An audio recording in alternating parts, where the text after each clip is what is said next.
ઘણી વખત લોભવશ આપણે ઈચ્છતા હોઈએ કે એ કરી લઉં તો હું સુખી થઈ જાઉં. એવું ભગવાનની સાથે રહેનારા મનુષ્યના જીવનમાં પણ આવે છે. એક વખત સ્વયંપ્રભા વિચારી રહી હતી કે ભગવાન ક્યારેક ક્યારેક આખો આખો દિવસ વીતી જાય છતાં પણ મને દર્શન નથી આપતા. વ્રજની તે ગોપીઓ પણ વિચારી રહ્યા હતા, પણ તેમના મનમાં સ્વાર્થ ન હતો. બસ તેમની પ્રીત સાચી લાગી હતી ભગવાન શ્રી કૃષ્ણમાં. તેથી તે વિચારી રહ્યા હતા કે સદા અમને ભગવાનના દર્શન થવા જોઈએ. અને આ બાજુ દ્વારિકાધીશના તે અષ્ટપટરાનીઓને પણ થતું હતું કે સદા અમે ભગવાનની સાથે રહીએ અને ભગવાન પણ અમને સદા પોતાની સાથે રાખે. ત્યારે સત્યભામાએ એક દિવસ વિચાર કરતાં કરતાં કહ્યું કે હું એવું તો શું કરું કે સદા ભગવાન મારી સાથે રહે. જેમના પ્રત્યે આપણને પ્રેમ હોય, સદભાવનાઓ હોય, તેમની સાથે રહેવા માટે હંમેશા મન લાલાયિત રહેતું હોય. પણ અહીંયા તો પરબ્રહ્મ પરમાત્મા ભગવાન શ્રી કૃષ્ણ કે જે સદા સ્મિતથી, સાનિધ્યથી અને દર્શનથી આનંદ જ આનંદ આપતા હોય, તો તે આનંદને પ્રાપ્ત કરવા માટે સત્યભામા પણ વિચારી રહ્યા હતા કે એવું તે હું શું કરું કે સદા સદા પરમાત્મા મારી જ સાથે રહે.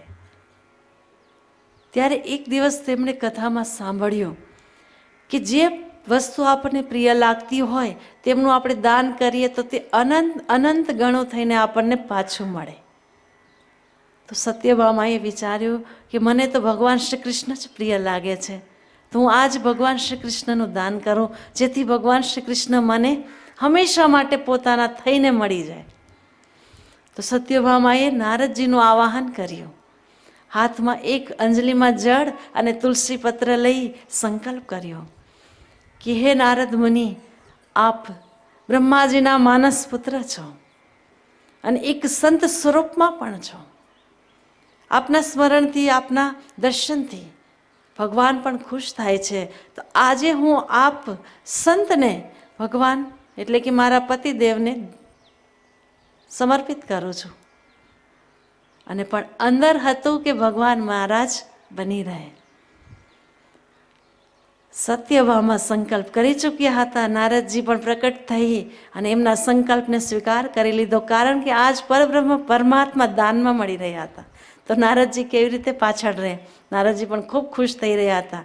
પછી ભગવાન શ્રી કૃષ્ણને કહે, ચલો પ્રભુ, હવે દ્વારિકામાં તમારું કોઈ કામ નથી, તમે તો દાનમાં અપાઈ ચૂક્યા છો અને હું સૌભાગ્યશાળી કે મને આજ દાનમાં પરબ્રહ્મ પરમાત્મા મળ્યા. પ્રભુ પણ લીલા કરવામાં કોઈ પાછળ નહીં. ચાલો ચલો નારદ, આજ તો અમે તમારા દાસ છીએ, કારણ કે અમે એક દાનની વસ્તુ બની ચૂક્યા છીએ. સત્યભામા વિચારવા લાગી કે આ તો કંઈક ઉલટું જ થઈ રહ્યું છે. જ્યાં હું વિચારતી હતી કે ભગવાન સદા સર્વદા મારા થઈ જાય, અનંત ગણું થઈને મને તે દાન મળે, પણ અહીંયા તો ભગવાન ચાલ્યા. સત્યભામા તો અંદર અંદર મૂંઝાઈ રહી હતી, પણ આખા દ્વારિકામાં 16,000 રાણીઓની સાથે સાથે આખી દ્વારિકા વિચારવા લાગી કે હવે શું થશે આપણી દ્વારિકાનું.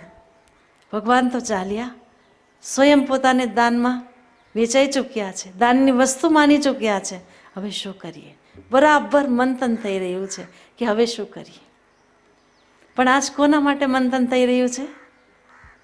કોના માટે? ભગવાન માટે. આજ મતિ સાચી જગ્યા પર વિચારી રહી છે. જેટલી વાર આપણું મન, આપણું ચિત્ત, આપણી મતિ ભગવાનના વિષય પર વિચારતી હોય, એ જ સમય સત્ય છે ભાઈ બહેનો.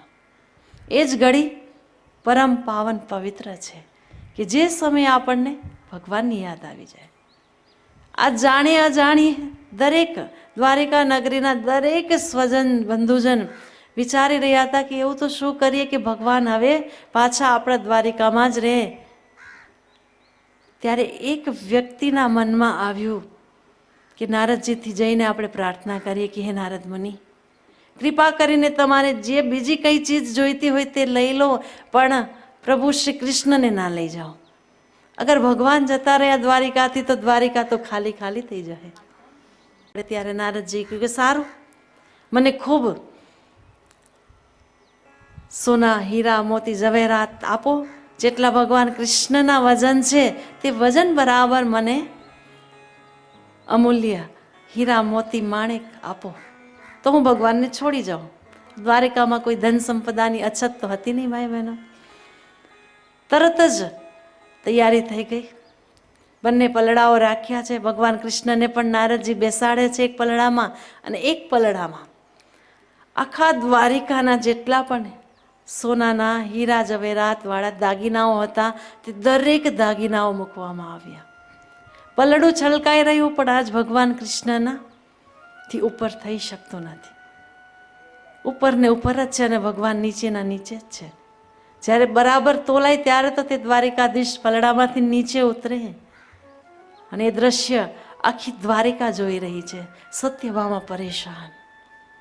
જે કંઈ પોતાની પાસે હતું તે બધું જ ધરી દીધું. રૂક્ષ્મણીજીએ પણ જે કંઈ પોતાની પાસે ધન સંપદા હતી દરેક ધરી ચૂક્યા. દ્વારિકાના જે રાજકોષમાં જેટલી સંપદા હતી તે દરેક તેમના ઉપર ચડાવાઈ ગઈ, લેકિન પણ તે પલડું ઉપરનું ઉપર. આખી દ્વારિકા જે કંઈ કાનમાં, હાથમાં, નાકમાં જે કંઈ પહેર્યું હતું તે દરેક ચીજ ઉતારીને મૂકવા લાગે, છતાં પણ તે પલડું ઉપર જાય તે ઉપરનું ઉપર જ.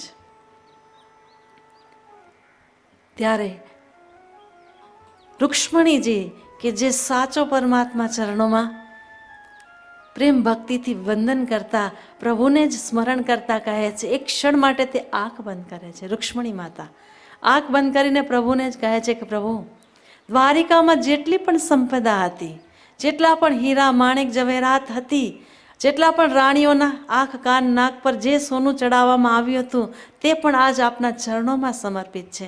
હવે આપ જ કૃપા કરો, આપ જ અમારી લાજ રાખો. આજ પછી ક્યારેય અમે ગર્વથી યા લોભવશ એવો મનમાં ભાવ નહીં લાવીશું, કુભાવ નહીં લાવીશું. અને આપ જે પરબ્રહ્મ સ્વરૂપ છો, સમગ્ર પ્રાણીઓના, સમગ્ર માનવીઓના આપ સ્વામી છો, તો આપ દરેકના જ સ્વામી રહેશો. હવે એક આપ જ કૃપા કરો. સાચા હૃદયથી રૂક્ષ્મણી માતા પ્રાર્થના કરી રહ્યા છે. સત્યભામા દેવીથી જે કંઈ ભૂલ થઈ, જે પણ સ્વાર્થ આવ્યો, મનમાં જે લોભ આવ્યો, તેને પણ આજ ક્ષમા કરો પ્રભુ.